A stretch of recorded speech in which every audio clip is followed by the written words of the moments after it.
had a dream about you last night. Really? Yes. I dreamed that you called me on the phone and asked me to come over to your house so you could give me some refrigerator magnets. We don't have to worry about giving those away because they all end up under the fridge because of somebody. I'm going to have to put my glasses back on for this. Again? Yeah. Nerd.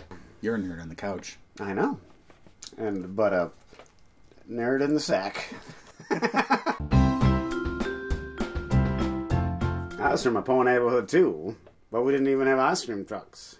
Now is the time on unboxing when we unbox. Or it would be if we had any boxes. We're a little light on the mail today, but we're going to have fun nonetheless. We're going to have to wrestle to see who opens this one up. Oh, it's going to be me. Oh. Wrestling match over. On this show, we also thank our generous donors. Here is a smattering of them. B.A. Mikey D, who says, I've been watching you and Craig watch movies since 2012, and I've been hooked since. Where'd you get that from? I wore this jacket to a party last night. Kempson, Thomas, Philip, Eric, Stephanie, Brian, Grant, Catherine, Elizabeth, Kai, John, Graham, Analog Robot. Deep, deep, deep. Jonathan, Corey, Danielle, Francesco, Brian Kelly Illustrations, Aaron, and Kyle, who says he had to donate when he saw Life's Rich Pageant in the background of the Alfredo Garcia episode. R.E.M. is his favorite band. I think R.E.M. is my favorite band. I think they are too. Yeah. There's bands I hold in higher esteem, like the Beatles or the band, but R.E.M., they're sewn into my soul. Are you an R.E.M. fan? Consider donating to us. We will get to the rest of our donors later in the show.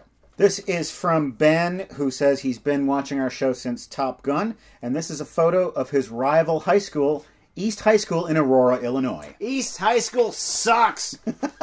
And we've got two here from Chris, who is continuing his trek around Europe. This is from Salzburg, where apparently they shot The Sound of Music. Oh, excellent. Also, I believe where Mozart's from, who invented The Sound of Music. Speaking of Mozart, this is a Mozart postcard. Ooh. It would be great if each of you would do Tom Hulce's Mozart giggle from Amadeus.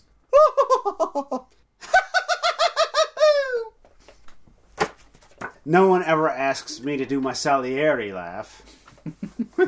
And I see that we also have a letter. Here is your letter opener. All right. This is Antonio of the Bronx, New York. He sends us par avion, so it must have taken the long way around. Dear Matt and Craig, I've been watching you guys for many years, and I really enjoy your content. You really inspired me to go see movies again, both in blockbusters and in independent.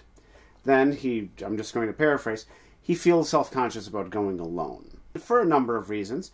And he was wondering if we ever had this kind of social anxiety about going to movies by yourself and how we got over that. I remember when I was a teen and I learned all the bus routes, and so I could get all around Milwaukee, and I started seeing movies on my own, and it really, to me, was a growth experience, and it made me feel like I was becoming an independent adult. Even when I was seeing crappy movies like that Gangsters movie with Christian Slater, which was terrible. I saw that in the theater. I don't remember that movie at all. I think it was called Mobsters, actually. Yeah, this is hard for me to give advice about because it's one of those things like, how do you overcome stage fright? I don't know. I don't have stage fright. Right. I love going to movies by myself. I love going out to eat by myself. See, I would be more self-conscious about that. Yeah. I think the important thing is, this is hard to believe, but you know it's true.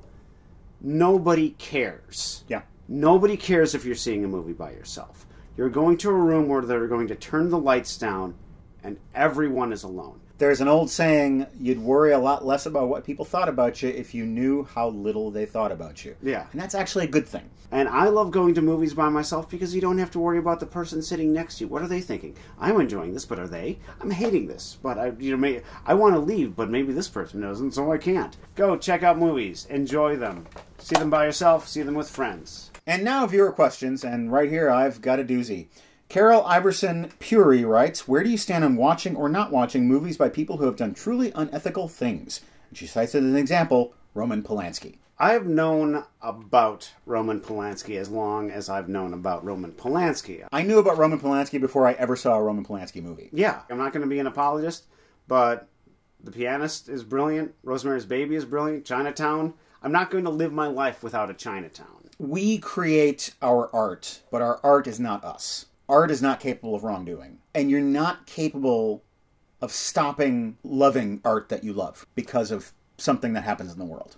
there are so many people involved in the filmmaking process. It's not like one one person. Or a yeah, book. Exactly. You can't just throw out the hard work that so many people put into this movie just because of one person who, quote-unquote, created it. I totally understand if someone sees a face and they're like, that's that guy, and it hurts to watch, and I can't watch it. That's fine. I am not that person. We're in a climate right now where a lot of upheavals are kind of happening in terms of Hollywood power dynamics and things like that. You want to show understanding and empathy, and you want to support these people who are telling their stories and who have terrible things have happened to them. But at the same time, I don't want anyone to tell me you can't watch this thing. Yeah, that's because this guy made it. That's Stalinism right there. It's a tricky thing. It's a hard thing, but what it all comes down to is that it's a personal thing. Well then, we'll balance that one out with Jared Hazelwood asks, what are the 3 best Muppet films? Okay.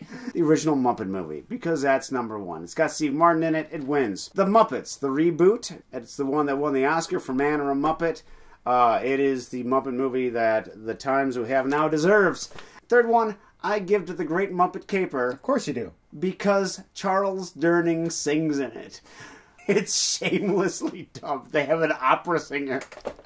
And it's so funny. And when I was a kid, I got that joke. And it was this thing that where it felt like I jumped 3 squares ahead in terms of understanding comedy. The Muppets. I loved it. The music of The Muppets. I hated it. I hated every song. I thought Brett McKenzie, as much as I love him, as much as I love Flight of the Conchords, I did not think he deserved that Oscar. I hated that song. It's a crappy song. It works perfectly in the movie. Yeah. Yeah.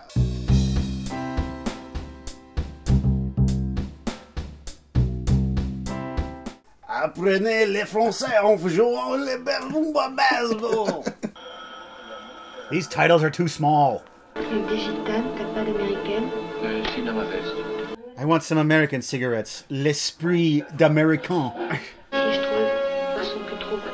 And I should know because I like big butts and I cannot lie. Still honking after all these years. Sick burn. Yeah. Wait, cut. There we go. Modern serious music. Wonder what that is. You'll hear it on Sirius Radio. Vous préférez être baisé par Mao ou par Johnson? Par Johnson, évidemment. Hey! C'est pas Roland! Pauvre ignorant. Who knew that hitchhiking required an oral exam? Camera wanders off, and it comes back. Who's watching the camera? It almost got away! Once you realize you can't grow a beard, shave it and wait 3 years. Let's you and I do some drumming. This is fun. I broke my pen. We get mail on this show. Boy, do we ever get mail. Not so much this week, but perhaps in the future. Often I get records in the mail, and so I'm going to talk about some of these records that I've listened to. I've got 2 comedy records by a comedian known as Jose Jimenez. There he is right there. I have a feeling that's not his real name. No, his real name is Bill Dana. He's a comedian. I remember this stuff when I was a kid. Yeah? We might have even had these records in my family record collection, because I know this bit. From listening to it, I've realized several things. It's not as funny as it was when I was a kid. This guy playing a dim-witted Mexican isn't as funny as it was when you were a kid? That's the other thing I realized. The comedy mostly comes from the fact that he's a guy with a funny voice, and not from the fact that he's a Mexican and that he's dumb. Oh, he that's actually comes across as quite clever. And in fact, he does a lot of crowd work. And now, the Ford Report. My quest to watch 13 movies by famous grizzled filmmaker John Ford in 2018 continues. What movie do we have on the docket tonight? We've got The Informer. I can talk about this one. I've seen this one. I know you're a big fan of this movie, and I watched it. I believe this is his first Best Director Oscar. Probably. This is the story of Jippo Nolan, a financially troubled man and human pork chop who turns in one of his friends for a 20-pound reward so he can go to America. But as we find out, that once he gets that money, he's got other plans. Yeah. Plans kind of take care of themselves because Jippo has some problems, yeah. Victor McLaglen, who plays the lead role, won the Best Actor Oscar for this, and it is very well deserved. I think this might be the best drunk performance I've ever seen. You know why it's such a great drunk performance? Why? The scene, the kangaroo court sequence. Yeah. he was drunk. Wow. Ford said, hey, you know what? You have the day off. Go off, have your business. And he knew McLaughlin well enough. He knew what he was going to do. And then he's like, oh, Vic, we need you in. Come on in. Get in costume. Get in makeup. Have another drink. Have another drink. And so, like, oh, come on, guys. This is me. There's a point where he says, I don't know what to say. Oh, yeah.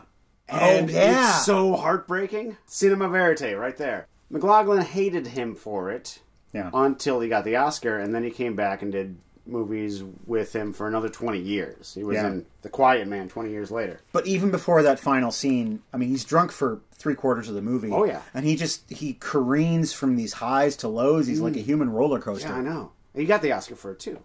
That's what I said. I know. I've been drinking, too. Start calling you Jippo Johnson. Jippo! Your old pal, Jippo! This movie really reminds me of a play, and it's an Arthur Miller play. It's called A View from the Bridge, which I just saw at the American Players Theater this summer. I wish you had seen that. I had a ticket, but You should have seen it. Then the crying baby would have been a problem. But just this whole idea that when you betray someone from not just your ethnic group, but also from your neighborhood, that's the ultimate betrayal. It's a betrayal punishable by death. Yeah. It's not all darkness, because we get another appearance by nerdy Donald Meek. Donald Meek. And now the rest of our donors. Mr. Johnson, take it away. Ainsley, who writes, I love you guys. Justin, Thomas, Patches, Maurizio, Sean, John, Robert, Kendall, Rebecca, Lewis, Austin, Reiner, Jared, Eden, Joe, Lewis, Grace, Shannon, Brandon, Michelle, Malcolm, Benjamin, Dan, Molly, and Chris, who says WTTB is a treasure. WTTB stands for Welcome to the Basement. This is from our buddy Aaron in Hell's Kitchen, and he's given us some artwork here. He's imagined a little shopping center there. We've got Larry's Boutique, Lee's Sportswear, and TA's Shoes. Who else lives on that block? Lots of our fans, I guess. Probably donors, Analog Robot. He's got a little video store. And Brian Kelly Illustrations has a framing shop. Yes. So let's see what we got. Ooh. Okay, we have a wrapped gift to me and an envelope to you. You got some postcards. I got postcards with things I like. The Strand Bookstore. Purportedly the largest bookstore in the United States. New York City. Been there. Largest, really? Yeah. We got Audrey Hepburn. Dream girlfriend right there. We have the greatest American ever, Abraham Lincoln. And the American Beaver. You know, who doesn't like a beaver? We, of course, know that Aaron is a fan of our show, but now it's confirmed. Because he has sent me the Lifesavers Christmas book. The wallet. Which I reminisced about on this show. Whoa! It's all fruit! He says, Matt, I got 2 of these for Christmas. Thought you'd enjoy one. Aaron. Yeah! It's like he's from Heaven's Kitchen. Look at this. Sweet holiday treat saves the day. There's a little Santa story in there. There's only 5 grams of carbs in 2 pieces. We had such a great time spending this time with you, and we hope you'll join us for the next unboxing and join us for the next Welcome to the Basement, which is coming out this coming Friday. But now, feast your eyes on this. You know when you're watching a movie and you have to pee? You're at the theater, Yep. and you think, I gotta figure out just the right scene to go to the bathroom.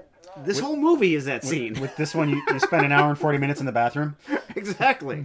This is when you have extreme abdominal dysfunction